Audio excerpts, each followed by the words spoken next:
The Samsung Galaxy A51 had over 11 million sales up until September 2020, making it the highest selling Android smartphone in the world during that period, and behind only to the iPhone 11 in overall sales. But why? I'm Shah from Tech Moments, and in this video I'm going to run through 3 reasons which I think triggered this budget device to become Samsung's best-selling smartphone.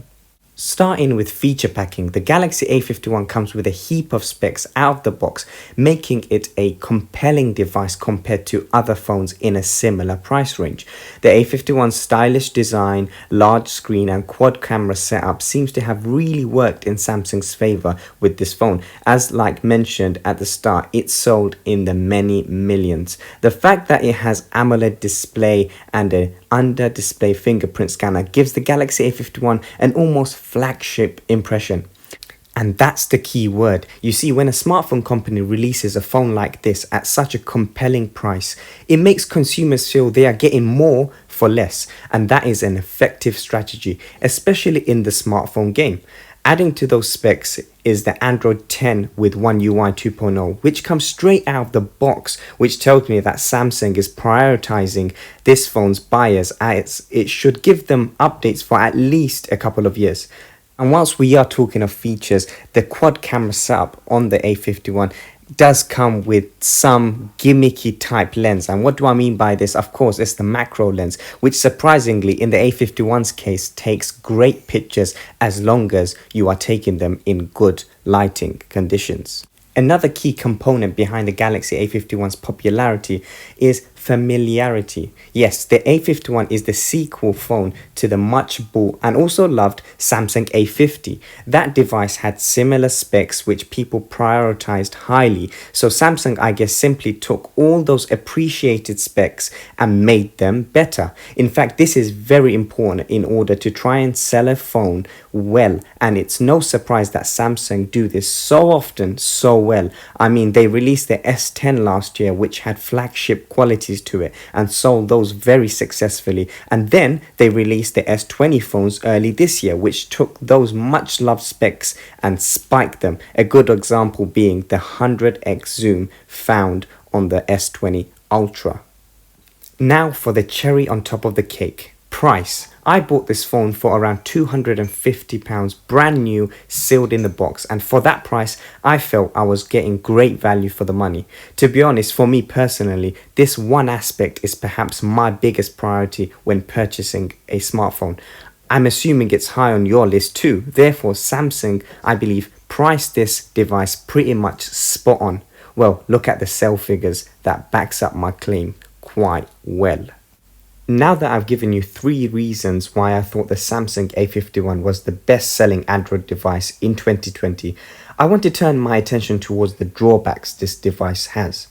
The standout grind for me personally is the unreliable fingerprint scanner under the display.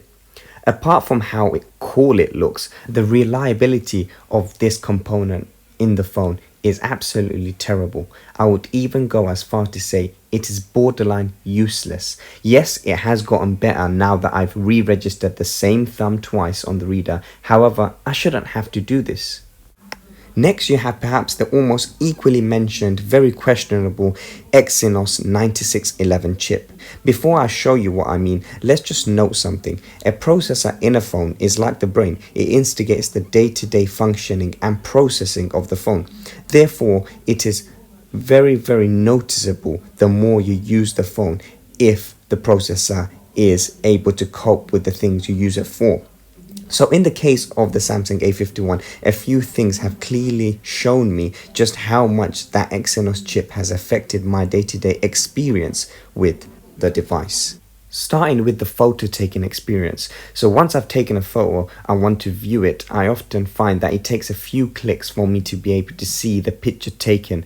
And this for me ruins the camera experience on this phone, as I love photography. Therefore, I often take many pictures in a very short space of time. So this major drawback for me ruins the actual experience of photo taking, as before I can move on to my next shot, I have to wait for the taken picture to load and display before I can decide if it's good enough to keep or not. By the way, if you have this phone, let me know in the comments if the same issue occurs for you. Another affected element of this phone due to that weak chip is transitioning during general use. For example, if I'm on YouTube and want to watch a video in widescreen, it would take a while for it to do so and then a bit more time for it to change back. Another instance is when I'm switching through a few tabs and I have experienced freezing in one app or page, and this for a phone with quite a large amount of RAM really is just disappointing. These things may sound minute, but it really spoils the overall experience when using this phone on a day-to-day basis. So at this point you might think, why I've made a video on the highest selling Android device for the most part of 2020 and then began to highlight its flaws.